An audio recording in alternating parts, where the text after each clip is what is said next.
Death is what makes you alive.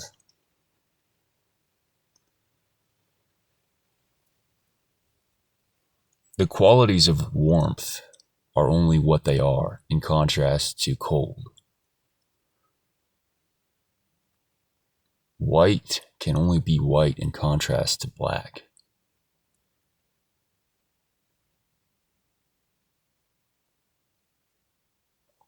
There's an extent to which that's true with life and death, but even more than that, death is a part of life.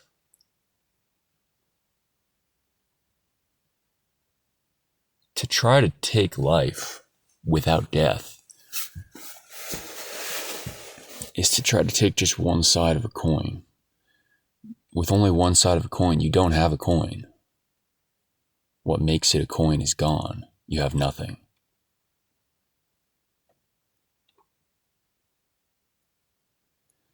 There's a little bit of a movement now that's popular in tech circles of folks who are trying to cheat death openly through technology.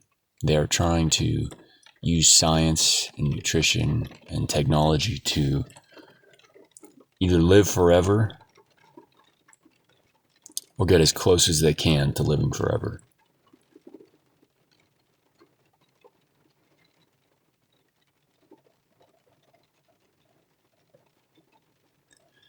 That, I would say, is a symptom of being in a state of just profound confusion and being so lost, which is what it is to be a person in a liberal society, is to be lost, is to be confused. In the absence of any tradition, in the absence of any conviction, in the absence of anything in your life that is worth sacrificing for, you're sort of just left with this nothingness, this grayness, this living death.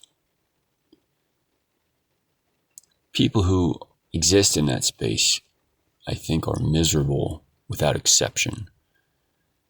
They see the world as nothing but atoms and biological organisms and chemicals.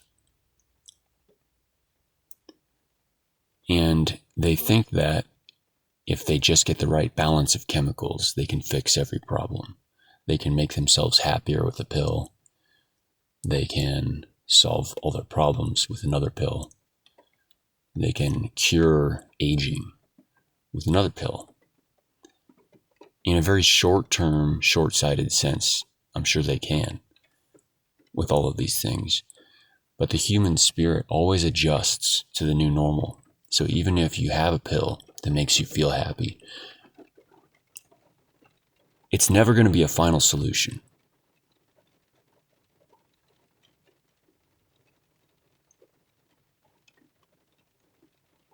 It's so obvious. These guys that are pursuing an avoidance of death, this don't die so-called movement. I mean, they want it to be a movement. To what extent it actually is, I don't even know. Because it's an anti-movement. It is the absence of any animating force, of any spirit.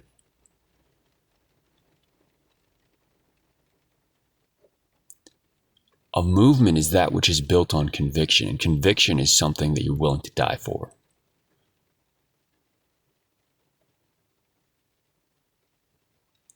If you accept as your central axiom or as your central principle that the most important thing is just not dying,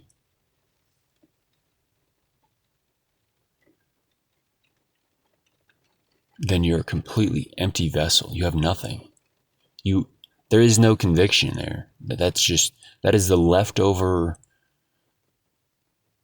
extra remains of just whatever little bit of energy you had left after you lost your life force, after you sold your soul.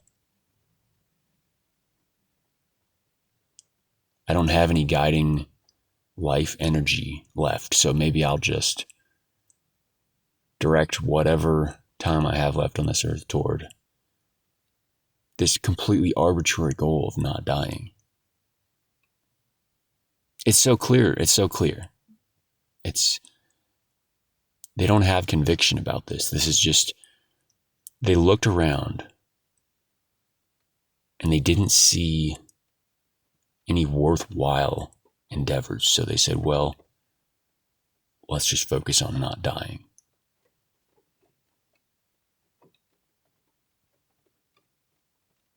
It's a consolation prize in the absence of real conviction about anything.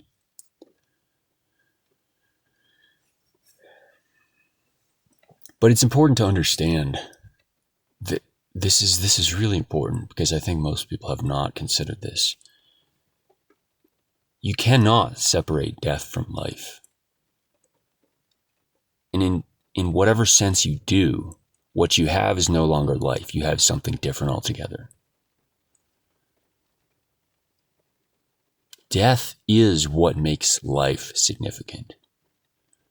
The temporariness of it, the finite nature of it.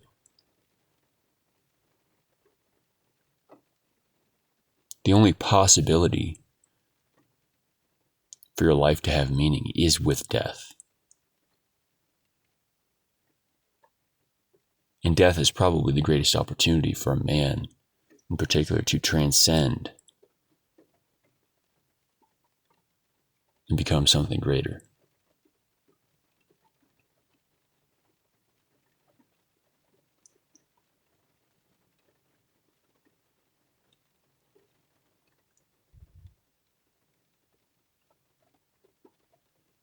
At the root of this, a lot of his mindset is this non-committal liberal ideology where everything has a backup plan, everything has a second option. You don't have to commit to anything because there's always some other way, which means you never really have skin in the game, and there is no game to have skin in.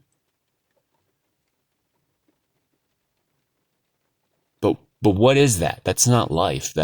You're just breathing, and you're eating, and you're shitting, and you're sleeping. You're not alive. The man who's alive is the one who risks it all, who risks his life for something that he is determined to be more important. And if you can't find something that's more important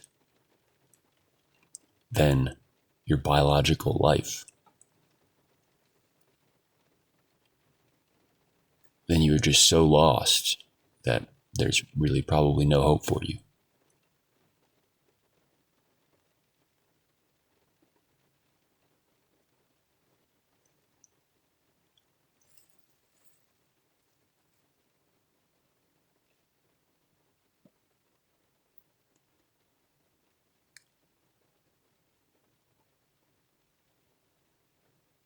Death is what gives life meaning.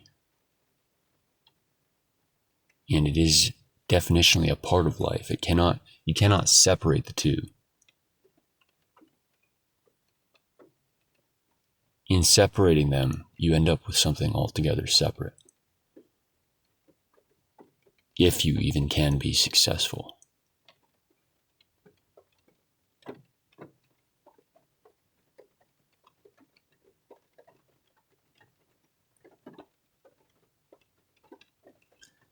The man who's lost looks for a way to avoid death. The man who is not lost is looking for a good death. And perhaps is looking for ways to spend his time in life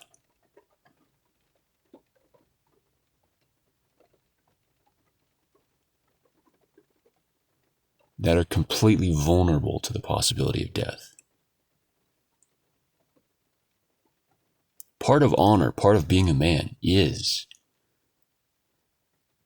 the willingness to expose yourself to the possibility of death. It's an energetic thing, and you either understand what I mean or you don't.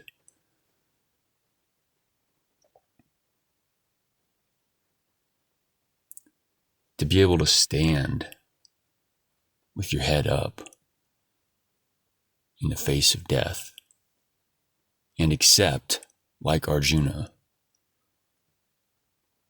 both possible outcomes, either dying or not dying, as both being perfect in their potential. And that whatever happens, I mean, that is the beauty of life. Without that, you have nothing. That's where all the beauty is.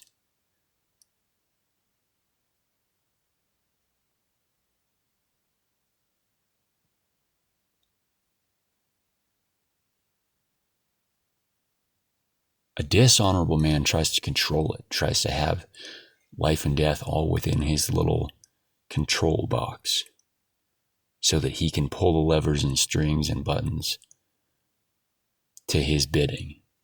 The honorable man says, my life or death was predestined before I was born. And I have the will now to do something with the life that I have. But I will not shirk from my responsibility for honor. I will not avoid death, and I will not run from it.